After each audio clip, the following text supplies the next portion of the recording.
আমার তো পুরো আকাশ ভেঙে পড়েছে। আপনার ভাইও তখন বাসায়, আমিও বাসায়, বাচ্চা বাসায়, 4 দেয়ালের মধ্যে, এবং সবাই বাংলাদেশ থেকে ফোন দিচ্ছে, আমি কান্নাকাটি করি, তারা কান্নাকাটি করে, আব্বু আম্মু কাঁদে। তখন আপনার ভাই একটু বিরক্ত হয় যে আমি তোমাকে নিয়ে আসছি, তুমি কিসের জন্য এত কান্নাকাটি করো। হ্যাঁ, কত ভাই ফোন দিয়েছিল, তাকবির ভাই নাম আমার, উনি আমাকে বলতো মিমি কিছু একটা করো। তা আমি বললাম যে ভাই কি করবো, আমি তো কিছু ভাষা পারি না, দেখো না কিছু করতে পারো কিনা। তো আমি একটু বিরক্ত হচ্ছি। কারণ বিরক্ত হচ্ছে কেন, কারণ ঢাল নাই, তলোয়ার নাই, এটা নিয়ে দিলাম সর্দার। সত্যি কথা যেটা, ওখানে আমার অনেক টাকা নাই, আবার আপনার ভাইকে বা কিভাবে বলবো, ভাষা জানি না কিছুই, কেমন আসছো সেটাও তো আমি জানি না ফ্রেন্সে, বা এটার দাম কত আমি তাও জানি না, তাহলে আমি কি করবো। আবার 5-7 দিন পরে মিমি কিছু একটা করো, মিমি কিছু একটা করো। তখন বিরক্ত হয়ে চিন্তা করলাম ভাইয়ের মুখটা একটু বন্ধ করে একটা পেজ খুলি। তখন আপনার ভাইকে বললাম একটা পেজ খুলে দাও। তাহলে কি করবা তুমি? আমি বললাম ব্লগ টলগ কিছু করবো না, আমি একটা বিজনেস করবো। তুমি বিজনেস করবা, তুমি কথা বলতে পারো না, তুমি কি বিজনেস করবা? আমি কসমেটিক প্রোডাক্ট বাংলাদেশে পাঠাবো। তাকবির ভাইয়াকে বললো যে তা তুমি তোমার ভাবির সাথে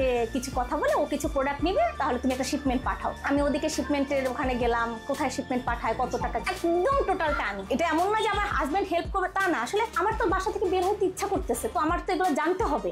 না জানলে আমি ওকে দিয়ে বললে তো সেই বাসায় আমার থাকা হল। আমি চিন্তা করতেছি কিভাবে যাওয়া যায়, বা ও আমাকে প্রথম দিকে নিয়ে যেত যে দেখো এই ডাক্তার, এইটা ডাক্তারের ফার্মেসি, এইটা এখানে কারিফোর, বা এইটা উষা, এখানে এই জিনিস পাওয়া যায়। প্রথম দিকে তো বাজার টাজার করতে ওর সাথে যেতাম। পরে ও আমি গিয়ে জেএমজি কার্গোর মাধ্যমে জিজ্ঞেস করলাম কেজি কত করে।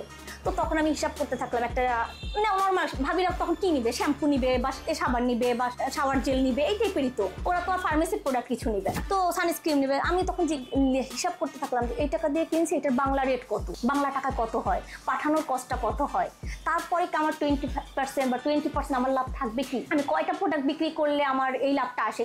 মোটামুটি নিজের মতো একটা ক্যালকুলেশন করে আমি মিনিমাম 5 কেজি প্রোডাক্ট পাঠাতে হয়। যখন আমি ওই শিপমেন্টটা পাঠালাম, ভাবি যখন আমাকে প্রায় 40-45 হাজার টাকা একটা বিল দিল, তখন আমি ওখানে দেখি যে মোটামুটি আমার 7-8 হাজার টাকার মতো একটা লাভ হচ্ছে। হ্যাঁ, ভাবির একার কাছ থেকেই আমার প্রায় 7-8 হাজার টাকার মতো লাভ আসতেছে। তো তখন আমি আবার একটু পেজে তখন আরো একটু সবাইকে নক দিলাম, আমার পেজটা একটু ফলো করো, বা কারো কিছু লাগলে একটু বইলো। হ্যাঁ, আমার চাচাতো ভাই আছে, ওনাকে বললাম, তো সেও বললো। অনেকে আছে আমাদের দেশে অনেক ভালো পজিশনে আছে, ওরা কিন্তু বিদেশি জিনিসটাকে অনেক ভালোভাবে দেখে, এবং সবসময় ওরা ভাবে যে দাম বেশি হলেও আমি যেন অরিজিনাল প্রোডাক্টটা পাই। অরিজিনাল প্রোডাক্টটা পেতে হলে অবশ্যই মেমিস স্কিন কেয়ার আসতে হবে, কারণ হচ্ছে কি ফ্রান্স থেকে কেউ কোনো প্রোডাক্ট নেয়। আমার এমনও প্রোডাক্ট আছে যে আপনি একটা প্রোডাক্ট 20,000, একটা প্রোডাক্ট 30,000, একটা ক্রিম 35,000 টাকা, এরকম ক্লায়েন্টও আমার আছে। একটা পারফিউম 45,000 টাকা। হ্যাঁ, অনেকেই আছে টাকা আছে বাট এগুলো তো নিতে পারে না, এবং অনেকে আছে আবার টাকা আছে বাট তারা অরিজিনাল প্রোডাক্টটা চায়, হ্যাঁ পাচ্ছে না। তো তারা কি করবে? তো তারা অবশ্যই আমার পেজে নক দেয়,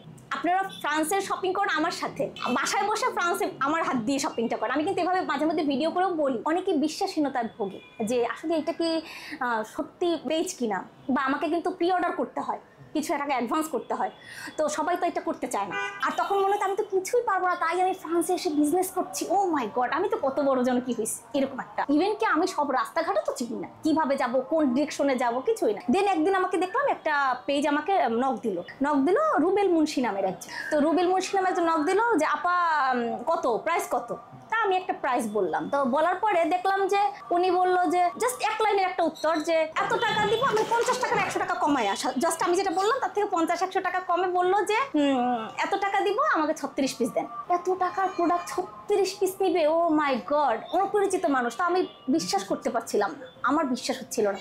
তখন আমি বললাম ভাইয়া আমার তো, আপনাদের কি রুলস আমাকে বলে। আমি বলছি আমার তো প্রি অর্ডার করতে হয়, এবং হচ্ছে আমাকে অ্যাডভান্স করতে হবে, 50% অ্যাডভান্স না করি। তো উনি বললো যে আমি তো বিজনেস করি অনেক বছর, আমি ইউকে থেকে মাল আনাই, চায়না থেকে, কোরিয়া থেকে আনাই, আমি কখনো অ্যাডভান্স করি না। তো তখন আমি বললাম যে ভাইয়া আমি তো আসলে নতুন বিজনেস করছি, আমি ফ্রান্সেও নতুন, অ্যাডভান্স ছাড়া কিভাবে আপনাকে বিশ্বাস করবো। তো ভাইয়া বললো তো কত টাকা পাঠাতে হবে, জাস্ট এমনি বললাম। আমি বলছি যে আপনি কত পাঠাতে চান? তো বলে আপনি বিকাশ নাম্বারটা দেন। দেওয়ার পরে উনি আমাকে 15,000 টাকা পাঠায়। আমার তো আসমান দিয়ে পড়ার মতো অবস্থা। আমার বোনের অ্যাকাউন্ট বিকাশে আমাকে 15,000 টাকা পাঠায়। এটা মনে করলে আমার এখনো গা শিউরে উঠতেছে, কারণ তখন 4 বছর আগে 15,000 টাকা অ্যাডভান্স আমাকে কেউ অপরিচিত মানুষ বিশ্বাস করে, নতুন পেজ ভাই দেখলাম যে সত্যি সত্যি জিনিসটা সত্যি টাকা পাঠালো, এবং এই ভাইয়ের সাথে আমার পথ চলা শুরু হলো, এবং এখনো চলছে। এটা একান্তই আমার শখ, এবং এমন নয় যে আমি কিছু একটা করবো এজন্য না। এখন পর্যন্ত আমার খুব বেশি কাস্টমার না, 50+ এর মতো হবে,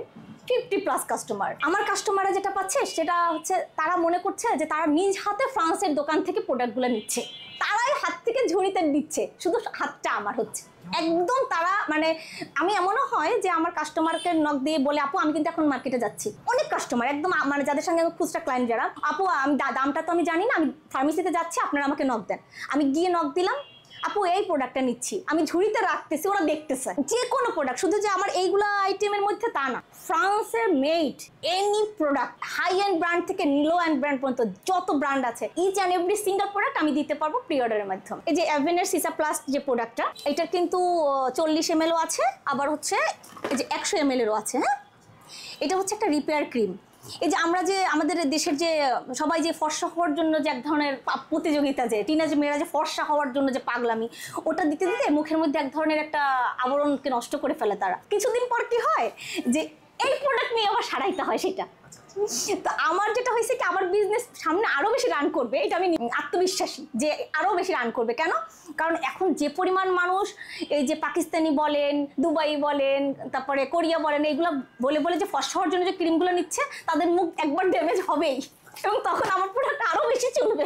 আমি কিন্তু প্রতি মাসে এগুলা 200-300 পিস করে পাঠাই। এই যে এই প্রোডাক্টগুলো, হ্যাঁ, এটা হচ্ছে অ্যাভেন ব্র্যান্ডের আছে। সেম প্রোডাক্টটাই আবার হচ্ছে আপনাকে বলি, এটা হচ্ছে লা রোসি-পোসি ব্র্যান্ডের সেম জিনিসই, বাট হচ্ছে এটা আলাদা, একই ব্র্যান্ড, এটা আলাদা ব্র্যান্ড। হ্যাঁ, এগুলো খুব চলে বাংলাদেশে। মানুষ চিনতে যেটা ভুল করে, এই সমস্ত প্রোডাক্ট ফ্রান্স ছাড়া আসেই না। এক নাম্বার, যেটা ইউকে বা কানাডা থেকে আসে সেগুলো ইংলিশ লেখা থাকে। আমার প্রোডাক্টের প্রথমেই হচ্ছে ফ্রেঞ্চ লেখা থাকবে। ফ্রান্সের প্রোডাক্টের প্রথম লাইনটাই লেখা থাকবে ফ্রেঞ্চ, ঠিক আছে? তারপরে লেখা থাকবে কিন্তু ইংলিশ। আগে ইংলিশও লেখা থাকতো না, বাট এখন ওয়ার্ল্ড ওয়াইজ ইংলিশ চলছে, দ্যাটস ওয়াই পরে ওরা ইংলিশটা লিখছে। আর আরেকটা কথা হচ্ছে যে আমার যে ক্লায়েন্টরা, এদের আসলে অবিশ্বাস করার মতো কোনো জায়গা নাই। তার মানে হচ্ছে তারা যদি আপনাকে বলে যে আপনি কীভাবে পাঠাচ্ছেন, তাহলে আমি আপনাকে সামনে সব থেকে নিচ্ছি, আমি শপে বসে যেটা কিনছি, আমি সেই প্রোডাক্টের ছবিটা তাকে পাঠাচ্ছি। কারণ এখন ইন্টারনেটের মাধ্যমে খুবই ইজি, এবং আপনি যদি চান ওখানে বসে আপনি বারকোডও দেখে নিতে পারবেন অরিজিনাল প্রোডাক্টের। ফেকেরও কিন্তু আলাদা আছে। এছাড়া আমি জেএমজি কার্গোর মাধ্যমে যে শিপমেন্টে পাঠাচ্ছি, সেখান থেকেও সরাসরি তারা দেখে নিতে পারবে যে আমি ওই শিপমেন্টে প্রোডাক্ট পাঠিয়েছি কিনা। আমার কাছে কিছু কিছু মানুষ তো এমনি নর্মালি চায়, যেমন ফর্সা হওয়ার জন্য আমার কাছে যেমন চায় একদম, আপু কি আছে ফর্সা হওয়ার জন্য, আপু বয়স কত, বলে 12 বছর। তা আমি বলছি আমার এমন পেজে আছে, আমি স্ক্রিনশট দিয়ে দেখাতে পারবো যে আমি 12 বছরের বাচ্চাদের কাছে প্রোডাক্ট সেল করি না। একদম এভাবেই লিখে দিয়েছি যে আপু সরি, তুমি ডাক্তার দেখাও, আমি এত বাচ্চাদের কাছে প্রোডাক্ট সেল করি না। Tell me I'm something you need, but baby you know that I'm bad for you, yeah. Why you gotta be so nice?